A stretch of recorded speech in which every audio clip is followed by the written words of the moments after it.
Hi friends, இப்போ நம்ம மல்லி சீரியலில் வந்து பார்த்தீங்கன்னா போதும் பெண்ணே சித்தி, அப்புறம் ரஞ்சிதா, அண்ட் தென் வந்துட்டு பார்த்தீங்கன்னா சித்ரா, அப்புறம் வந்துட்டு திரு அப்படின்னு சொல்லிட்டு நிறைய எதிரிகள் வந்துட்டு முளைச்சிருந்தாங்கன்னே சொல்லலாம். ஆனால் இப்போ வந்து ஃபோக்கஸ் பண்ணுறது பார்த்தீங்கன்னா போதும் பெண்ணே சித்தி போதும் அப்படின்னு சொல்லி விட்ட மாதிரி இப்போ ரஞ்சிதாவை தான் மெயினாக ஃபோக்கஸ் பண்ணிட்டு இருக்காங்க. ரஞ்சிதா என்ன பண்ண போகிறாங்க? ஃபஸ்ட்டு துடுப்புச்சிட்டா அவங்களுக்கு வந்துட்டு அந்த லெட்டர் கிடச்சிது, அதனால ஒன்றும் பண்ண முடியல. இப்போ வந்து மெயின் துடுப்புச்சிட்டா வந்துட்டு வெண்பாவை வச்சுட்டு ப்ளே பண்ணுறாங்கன்னே சொல்லலாம். வெண்பா வந்துட்டு அந்த காவடி எடுக்கணும்னு நினைக்கிறாங்க. அதை தடுக்கிறதுக்கு அவங்க பக்கம் எவ்வளவு முயற்சி பண்ணாலும் பண்ணிக்கலாம், எப்படியாவது தடுத்துடலாம் அப்படின்னு சொல்லிட்டு தான் மேற்கொண்டுட்டு இருக்காங்க முயற்சின்னு சொல்லலாம்.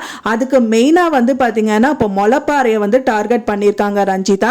அதுபடி வந்து முளைப்பாறையை டார்கெட் பண்ணி வீட்டில் ஏதாவது ஒரு பிரச்சனை பண்ணி எப்படியாவது இந்த விஷயத்த வந்து அதாவது பால் காவடி எடுக்கிறத வந்துட்டு நிறுத்திடணும் அப்படின்னு சொல்லிட்டு பிளான் பண்ணிட்டு இருக்காங்க. அது வெற்றிகரமா அது நடக்குமா, அதனால அவங்க தடப்படுவாங்களா அப்படிங்கறதெல்லாம் வந்துட்டு ஃபோக்கஸா காமிச்சிட்டு இருக்காங்க.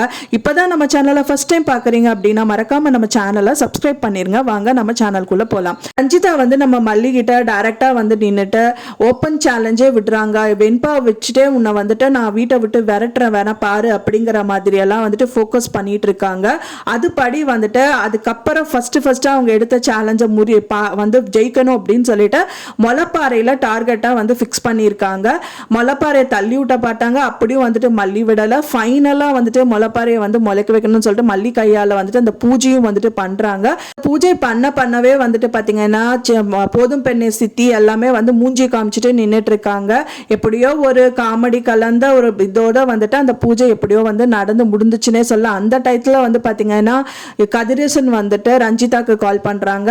அந்த டைம் பார்த்துட்டு அந்த போனை வந்து ஆன் பண்ணிட்டு அவங்களும் கேட்கட்டும் அப்படிங்கிற மாதிரி அவங்க வந்து கொடுக்குறாங்க. அதுவும் அவங்க ஃபுல்லு கேட்டுட்டு பாரு எப்படியெல்லாம் முயற்சி பண்றா, வெண்பா பாப்பா அவளே வெண்பா தான் வேணும், அவள் தான் வந்துட்டு இந்த வேண்டுதலை வந்து நிறைவேற்றணும்னு சொன்னாங்க, நாங்கள் எதுவும் பண்ணலை அப்படிங்கும்போது பாரு வேணாலே ஏதோ ஒன்று சொல்லி கொடுத்துட்டு அங்கே ஆடிட்டு இருக்கா அப்படிங்கிற மாதிரி கதிரேசன் வந்து பேசிட்டு ஃபோன் கட் பண்ணிடுறாங்க. ஆனால் இவங்க ரஞ்சிதா சைடில் வீட்டில் எவ்வளோ மேக்சிமம் அவங்கள வந்துட்டு பழித்திக்கணும் அப்படிங்கிறது தான் மெயினாக ஃபோக்கஸ் பண்ணிட்டு இருக்காங்க. அவங்களுக்கு கிடைச்ச துடுப்பு சீத்து இப்போ வந்துட்டு முளைப்பாறை தான், அதை வந்து முளைக்க வைக்காமல் இருக்கணும்னு சொல்லிட்டு அவங்க ஏதோ ஒரு விஷயங்கள் வந்து கண்டிப்பாக பண்ணியிருப்பாங்கன்னு தான் நினைக்கிறேன் ஃப்ரெண்ட்ஸ். ஏன்னா அடுத்த நாள் அவங்க வந்து பூஜை பண்ணலான்னு வந்து பார்க்கும்போது அந்த முளைப்பாறை வந்து ஒரு கருகுன மாதிரி பிளாக்கிஷா வந்துட்டு அது இருக்கு. அதை பார்த்தோன்னே வந்துட்டு மல்லிக்கு ரொம்பவே ஷாக் ஆயிடுதுன்னே சொல்லலாம். அதுக்கப்புறம் அவங்க வருத்தப்படுவாங்க, அவங்க ஃபேமிலி மெம்பர்ஸ் கூட சொல்லுவாங்க. அப்புறம் ஃபைனலாக வந்துட்டு இதனால ஏதோ ஒரு பிரச்சனையோ என்னவோ அப்படிங்கிற மாதிரி அவங்க நினைக்க வைக்கணும் அப்படிங்கிறது தான் மெயினாக ரஞ்சிதாவோட நோக்கம். ஆனால் அது அப்படி கண்டிப்பாக நடக்காது.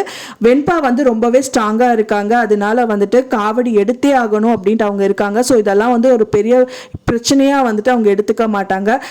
அதே மாதிரி விஜயும் வந்துட்டு அதுக்கு எதுக்குமே வந்து செவி காமிக்க மாட்டாங்க அப்படின்னு சொல்லலாம்.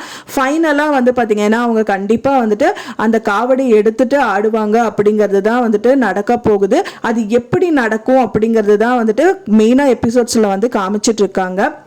இன்னொரு விஷயமா பார்த்தீங்கன்னா விஜய் வந்து முதல்ல மல்லிகிட்ட சொல்லியிருப்பாங்க, நான் வந்து ஆக்சிடென்ட் ஆச்சு ஏதோ பிரச்சனை ஆச்சுன்னா நீ எனக்கு வந்து ஒரு டீ காஃபியாவது வச்சு கொடுக்க மாட்டியாங்கிற மாதிரியெல்லாம் கேட்டிருப்பாங்க. ஆனால் அதுலேயே வந்து ஒரு சின்ன ஹிண்ட் நம்மளுக்கு கிடைக்குதுன்னே சொல்லலாம். ஃபைனலாக வந்துட்டு அவருக்கு ஆக்சிடென்ட் ஆகிறதுக்கும் சான்சஸ் இருக்குது. ஏன்னா வந்துட்டு அவங்க வெற்றிகரமாக அந்த காவடியெல்லாம் ஆடி முடிச்சுட்டு அவங்க வர்ற வழியில் ஆக்சிடென்ட் ஆகிறதுக்கும் சான்சஸ் இருக்குது அப்படின்னு சொல்லிட்டு நான் எதிர்பார்க்குறேன் ஃப்ரெண்ட்ஸ். நீங்கள் என்ன எதிர்பார்க்குறீங்க? எப்படி நடந்தா நல்லா இருக்கும்? கண்டிப்பா வந்துட்டு காவடி எடுத்து ஆடிடுவாங்க. ஸோ அதுல ஏதாவது ஒரு பிரச்சனை நடக்குமா? அந்த ரஞ்சிதா நினைக்கிறது அப்புறம் கதிரேசன் நடக்கிறது எல்லாமே நடக்குமா? அண்ட் அதை வந்து எப்படி அவங்க ஃபேஸ் பண்ணுவாங்க அப்படிங்கிறத எபிசோட்ஸ் வந்து கொண்டு போயிட்டு இருக்காங்க. நீங்க எப்படி நடக்கும், இந்த மாதிரி எல்லாம் நடக்கும் நீங்க எதிர்பார்க்குறீங்க அப்படின்னு நினைச்சீங்கன்னா மறக்காம எனக்கு கமெண்ட்ல ஷேர் பண்ணுங்க ஃப்ரெண்ட்ஸ். மேலும் மல்லி சீரியலோட போஸ்ட் எல்லாமே நான் வந்து ப்ரீவியஸ் வீடியோல நான் வந்துட்டு உங்களுக்கு அப்லோட் பண்ணியிருக்கேன். மறக்காம அதை பார்த்து நீங்க தெரிஞ்சுக்கலாம். நான் சொன்ன இந்த தகவல் உங்களுக்கு பிடிச்சிருந்தா மறக்காம லைக் பண்ணுங்க, ஷேர் பண்ணுங்க, சப்ஸ்கிரைப் பண்ணுங்க. மேலும் இன்னொரு சீரியல் அப்டேட்டோட உங்களை நெக்ஸ்ட் மீட் பண்றேன். தேங்க்ஸ் ஃபார் வாட்சிங் மை வீடியோ ஃப்ரெண்ட்ஸ். நெக்ஸ்ட் வீடியோல பார்க்கலாம்.